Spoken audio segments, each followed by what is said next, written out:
The diner was quieter than usual that evening, that strange, heavy kind of quiet that feels like the world is holding its breath, where even the clink of a spoon sounds too loud.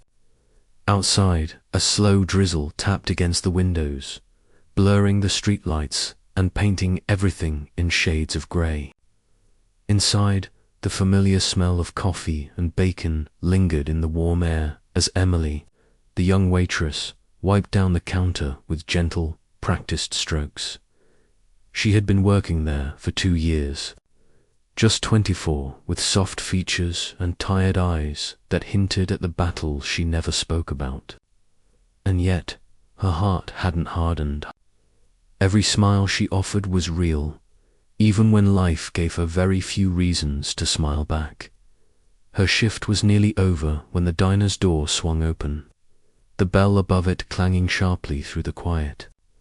A tall, heavily tattooed man stepped in, rain dripping from his jacket, his boots hitting the floor with stomps that sounded more like warnings than footsteps. His eyes scanned the room wild, daring, almost looking for trouble. Emily's breath hitched. She knew the type: loud, angry, entitled, maybe drunk. The kind of man who made every instinct scream danger. She murmured a small prayer under her breath and forced a courteous smile. He collapsed onto a bar stool and ordered a beer with a voice so rough it felt like gravel scraping metal. The way he stared at Herslow, invasive, unbothered, made her skin tighten with unease. Still, she kept her composure. Experience had taught her that pushing back at the wrong moment could turn a spark into a wildfire. If you believe in kindness, courage, and second chances, please take a moment to like this video, subscribe to the channel, and share it with someone who needs a reminder that good people still exist. It truly helps us continue bringing stories that heal and inspire hearts like yours. Minutes passed. The man's voice grew louder, his temper shorter. He slammed his glass on the counter again and again, demanding another drink, when Emily calmly explained that she couldn't serve him any more alcohol. His expression twisted into something dark and mean. "So you think you can tell me what to do?" he growled. A few customers glanced over, but only for a second. Then they quickly looked away, choosing the safety of silence. And then, without warning, it happened at the moment that would haunt her for years. He lunged forward, reached across the counter, and fisted the front of her shirt. With a vicious tug, the fabric tore slightly. His lips curled into a cruel sneer as he hissed, "Let's see who steps in to save you now." The diner went utterly still. Emily froze. Her heartbeat pounded so hard she could barely breathe. Tears blurred her vision, humiliation and fear crashing into her all at once. She trembled, terrified, trapped, and completely powerless. But then, something in the air shifted. From the far corner booth, a low, commanding voice cut through the silence like a knife. "Put your hands off her." The tattooed man froze mid-sneer, his bravado faltering. Slowly, his face drained of color. Sitting there were the Hell's Angelsmen, whose leather vests and inked arms told stories of battles, loss, and survival. Eyes hardened by life's harsh lessons studied him with quiet, dangerous patience. Their leader, Rick Bear Lawson, rose from his seat deliberately, the tension in the room coiling around him like a gathering storm. Rick wasn't just a biker. He was a man shaped by regrets, a past littered with mistakes he had spent years trying to atone for. He knew what it meant to lose control, to hurt someone unintentionally. And yet, seeing Emily trembling, shrinking in the corner of the diner, something inside him ignited not just anger, but purpose. The man tried to laugh, voice uneven. "Hey, come on, it was just a joke." Rick stepped closer. Each of his boots hit the wooden floor like a warning drum. "You think terrifying a girl is a joke?" His voice was calm, low, but it carried the weight of thunder. "Dangerous. You picked the wrong place, brother." In an instant, the room's energy shifted. Every Hell's Angel stood, filling the space with a presence that made the man's bravado crumble. He stumbled back, muttering, I didn't mean." Rick leaned forward, his eyes like steel. "Apologize to her."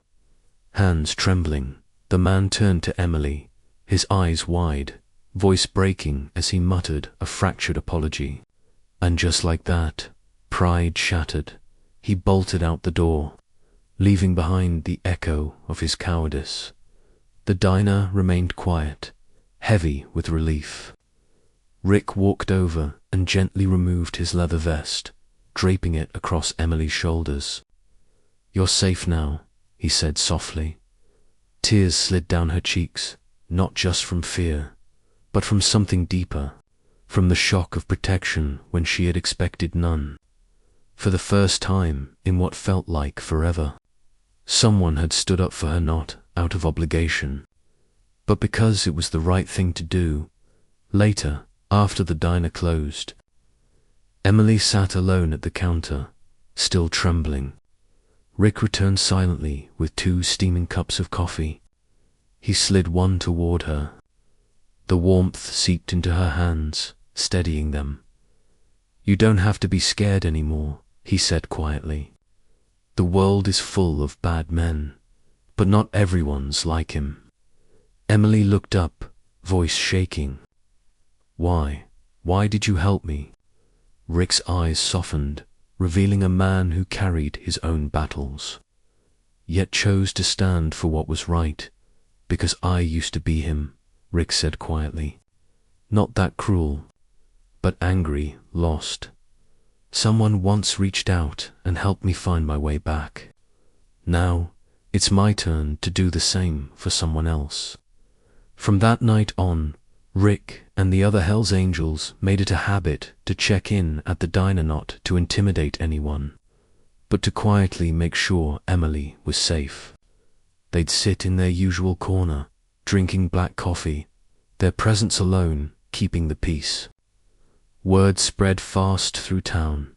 "You don't mess with the girl from Jack's diner." At first, Emily found it almost unbelievable, bikers protecting a waitress. But as weeks passed, she began to see the truth. These men had faced darkness, pain, and mistakes most people couldn't imagine. And instead of letting it consume them, they chose to be a shield for others. A living example that even rough edges can hold kindness.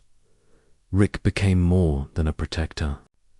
Slowly, he became like an older brother, teaching her to defend herself, to speak up, to stand tall and never shrink away again. One evening, as the sun melted into the horizon, painting the diner windows with streaks of gold and orange, Emily found the courage to share her dream. I want to go to college," she confessed softly. "Maybe become a counselor, help women who've been through trauma." Rick listened quietly, eyes thoughtful. Then he nodded, that familiar spark of belief shining through his rough exterior. "Do it," he said simply. "You've survived worse than this. Now, you can help others find their strength too." The path ahead wasn't easy. Money was scarce, her confidence still fragile, and whispers followed her, the waitress who stirred up trouble with the bikers. But whenever doubt crept in, Rick's words echoed in her mind. "You're stronger than what tried to break you." Months passed. Emily saved every tip she earned, studied night classes online, and refused to let fear dictate her life. Slowly, she began to smile again, not the polite, guarded smile she had once worn, but a true, radiant smile that reached her eyes. Nearly a year later, On another rainy night, Emily stepped back into the diner. This time, she wore her college sweatshirt, the symbol of her first big step toward her dream. Rick and the boys were there, as always, sitting in their corner. The moment they saw her, the room erupted with cheers, claps, and whoops. She'd done it. She'd been accepted into the counseling program she had dreamed of. Rick stood, grinning through his rough beard, pride shining in his eyes like the sun breaking through storm clouds. "We're proud of you, kid." Emily laughed through tears, her voice shaky but full of warmth. I wouldn't have made it without you all." Rick shook his head, a gentle smile tugging at his rugged face. "No, you made it because you didn't give up. We just reminded you of who you already were." The bond between them had grown into something rare and beautiful, an unlikely friendship forged through kindness, redemption, and respect. Emily's life became a living testament to what happens when good people stand up, when compassion triumphs over cruelty. Years later, she would remember that night not with fear, but with gratitude. That was the night she realized heroes don't always wear uniforms or capes. Sometimes they wear leather jackets, carry the weight of their past, and still choose to protect instead of harm. Rick passed away years later in a motorcycle accident, but his legacy lived on. On the day of his funeral, hundreds of bikes roared through the town, engines echoing like thunder, a salute to a man who had once been lost and had found redemption in the power of kindness. Emily stood at the roadside, clutching a small bouquet of white flowers. Tears streamed down her cheeks, but her heart was overflowing. She had become the counselor she had dreamed of being, helping others rise from their pain just as Rick had helped her. Whispering to the wind, she said, "You saved me that day, Rick. I'll spend the rest of my life saving others." As the bikes faded into the distance, Emily turned back to the diner, now her own. She had bought it 2 years ago and renamed it Bear's Diner, honoring the man who had given her courage when she had none left. Every day she greeted her customers with a smile. On her wrist, a small tattoo served as a quiet reminder of strength through kindness. In a world where cruelty often goes unchecked, she had learned one simple truth: when someone stands up for what's right, even in the smallest corner of the world, they ignite a fire that never goes out. If this story touched your heart, please like, share, and subscribe. Comment below with respect and redemption to honor every person who has ever stood up for someone when it mattered most. And remember, you never know whose life you might save just by being brave enough to act.